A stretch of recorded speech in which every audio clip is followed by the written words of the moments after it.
Yes. Lesson 3, Ranga's marriage. Ranga, the accountant's son. Yesterday we did that this boy went to study in a city from a village.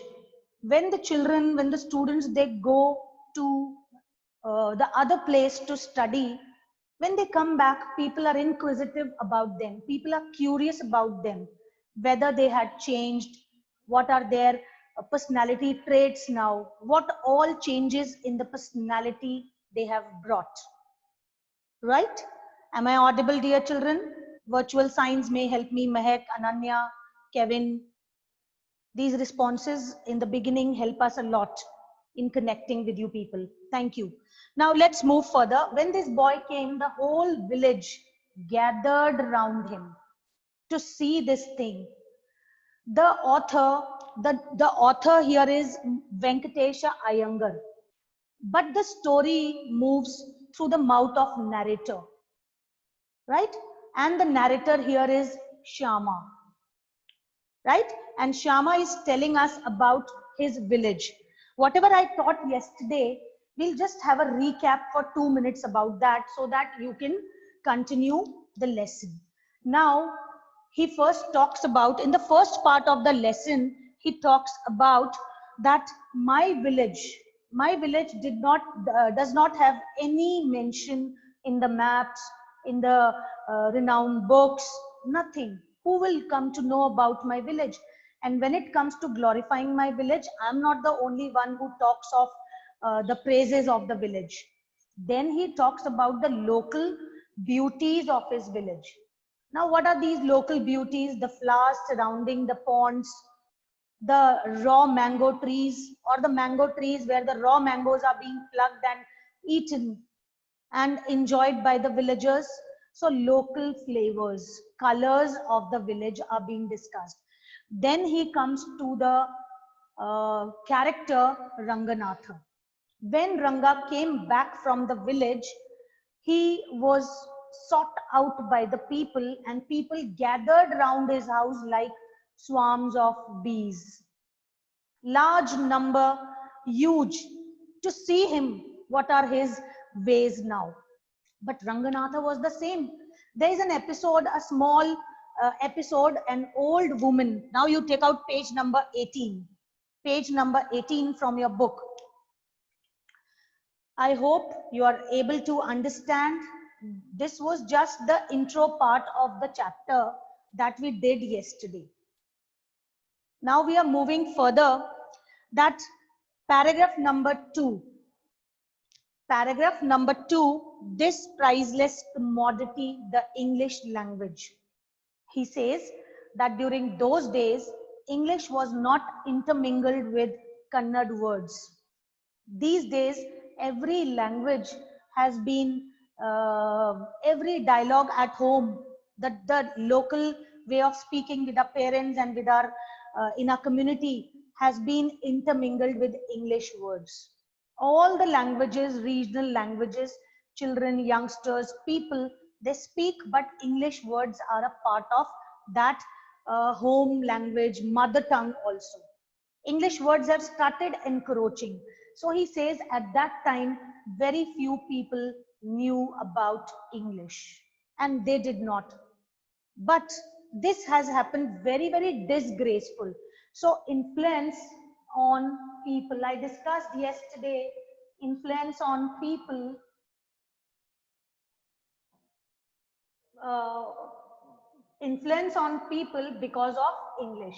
Now, or influence of English on people is also discussed in the lesson. And he says that this has happened disgraceful. Why is he saying that this has happened disgraceful? Because he doesn't want his language to be mingled up, mixed up, intervened by any foreign language. He loves Kannada.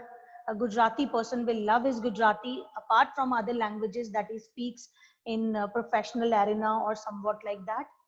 Okay, so let's move further. A boy, a fellow without brains, said to a narrator that why are you standing here outside Ranga's house, right? So when he said that, what is there, why people have gathered? So one of the youngster said to a narrator also that, then why are you standing here? So this is the third paragraph. A boy, a fellow without any brains, said loud enough for everyone to hear. What are you doing here then? A youngster, immature and without any manners, thinking that all these things were now the past, I kept quiet. I kept quiet and came back. So narrator, Ranganatha, and one name is used in the lesson, that is Ramarao. Ramarao is the father of Ranganatha, right? So few characters have been introduced to us. The most important character is our narrator. Then it comes Ranganatha, the trends that he's showing. Now moving on to the story, where is that part which talks of Ranga's marriage? Now the story moves with this line, right? The plot of the story. So seeing so many people there, Ranga came out with a smile on his face.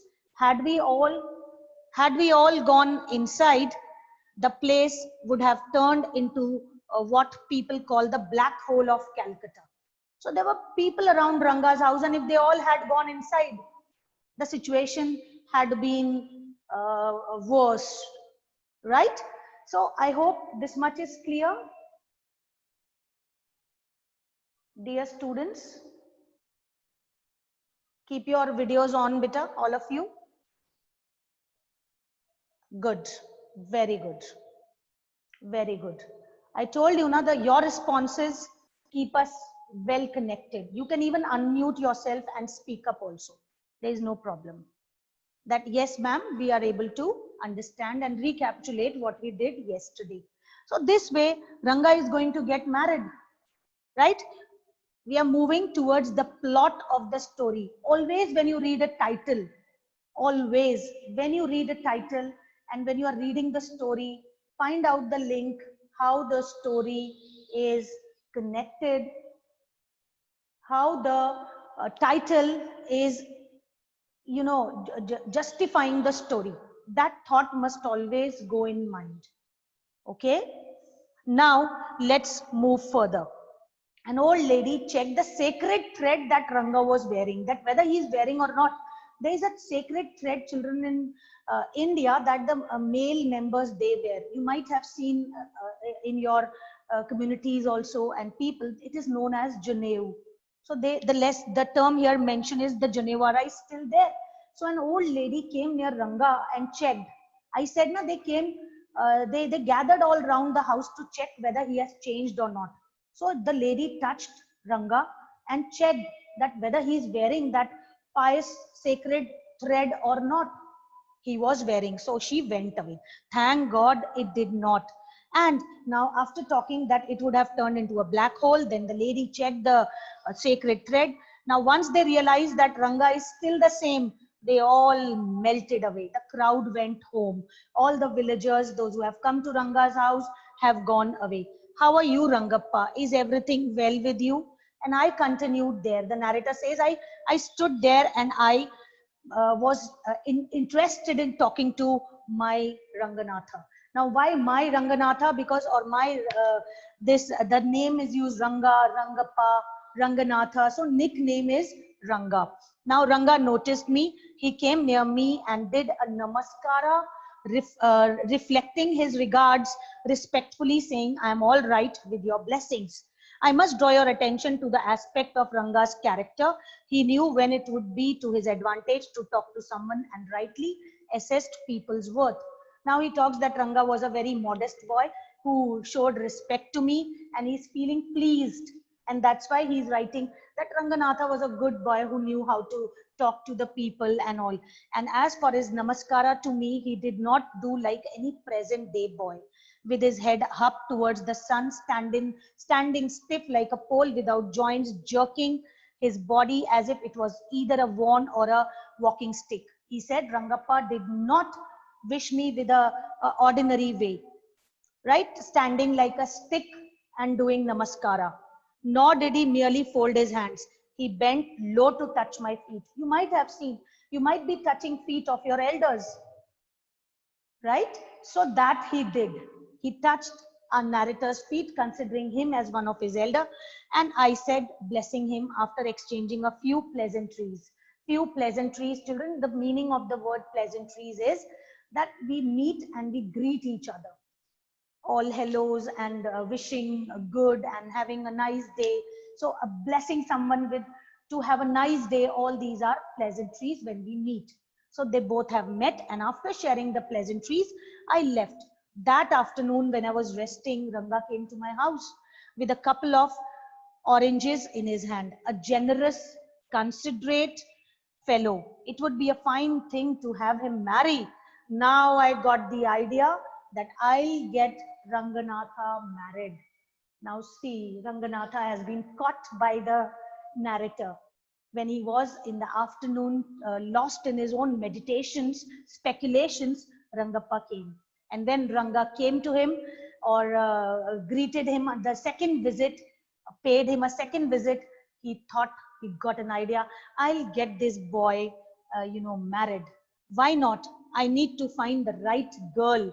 I know an officer who got married only 6 months ago. When he talked to Ranga about all this marriage and all, he said, no, I'll get married somewhere little later. And he said, I know an officer who got married only 6 months ago. Who got married 6 months ago. He's about 30 and his wife is 25. I'm told they will be able to talk lovingly to each other. Let's say I married a very young girl. She may take my words spoken in love as words spoken in anger. So Rangappa expressed his views that I'm not going to get married to a very young girl and immature girl. I'll get married to a mature person. And he discusses one anecdote and says that I know one officer who got married and then his life was with turbulences. So I'll get married to a person who is enough mature. So this way we move with the story line. Let's resume to the story, dear students, as we have been moving with the views of Rangappa, or our nicknamed Ranga, that he wanted to get married to a mature girl. And once he says this, a man should marry a girl he admires. Further, he adds this, what we have now are arranged marriages. How can one admire a girl with milk stains on the one side of her face and wetness on the other, and so young that she doesn't even know how to bite her fingers? One a neem fruit and other a bitter gourd. Exactly, Ranga said, laughing. But our narrator was disappointed to know this, that Ranga is not interested in getting married, whereas our narrator is desperately or very interestingly, excitedly keen in getting him married. So he says, I was distressed that the boy who I thought would make a good husband has decided to remain a bachelor. After chatting for a little longer, Ranga left. I made up my mind right then that I would get him married. And he had decided and he was determined that he will certainly get Ranga married. Rama Rao's niece, a pretty girl of 11, had come to stay with him. She was from a big town, so she knew how to play the veena and the harmonium. So she had a sweet voice. Both she had a very sweet voice and she knew how to play veena also. So a background of music and singing, and a pretty girl whose parents are no more. And she has come. Since I was a frequent visitor to Rama Rao's place, the girl was quite free with me. I completely forgot to mention her name, Ratna. So the third character has been introduced in the lesson. The first character is our narrator. After narrator, we have Ranga, or you can say the first is Ranga, whom we meet through the title of the story, the title of the lesson, then Ratna. Now, Ratna is the girl whom the narrator is interested in getting Ranga married. So I completely forgot to mention her name, Ratna. It was the next morning I went to their house and told Rama Rao's wife, I'll send some buttermilk for you. Ask Ratna to fetch it. Ratna came. It was Friday, so she was wearing a grand sari. I told her to sit in my room and requested her to sing a song. I sent for Ranga at the same time. When Ratna was with me, I sent for Ranga. And this is the time when he has decided, and as we discussed, he is determined, so he arranged a small meeting for Ranga to meet Ratna. While she was singing the song Krishnamurti in front of my eyes, Ranga reached the door. He stepped on the threshold, or he stepped and stopped there because he was stuck up. He was maybe astonished by the beautiful voice. But the voice abruptly ended after a couple of minutes because Rangappa was standing on the threshold and the shadow interrupted that. The light coming into the room was blocked, and Ratna looked up and seeing a stranger there abruptly stopped. Suppose you buy the best quality mango, you eat it slowly, savoring its peel before biting into the juicy flesh. You do not want to waste any part of it. Before you take another, the fruit slips out of your hand and falls to the ground. So before they could enjoy that song which was being sung by Ratna, the song stopped.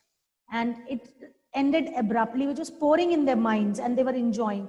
And this showed disappointment on Ranga's face. And the singing got stopped. You sent for me, he asked as he came in and sat on a chair. Ratna stood at a distance, her head lowered. Ranga repeatedly glanced at her. Once our eyes met and he looked very embarrassed. No one spoke for a long while. There was silence in the room for a couple of minutes. It was my coming in that stopped the singing. Let me leave. Now, being modest guy, he said, let me leave. The singing stopped because I entered. No one spoke for a while, and then what they talked, that I must leave, and little after pleasantries and all. Words, mere words. The fellow said he would leave but did not make a move. So Ranga kept on saying, I must leave, but he did not leave because now he has seen Ratna, a beautiful girl who had a beautiful voice. And this was the plan of our narrator, that two good people may meet and think of whatever the plan of Ranga's marriage is going in his mind. How can one expect words to match actions in these days of Kali Yuga?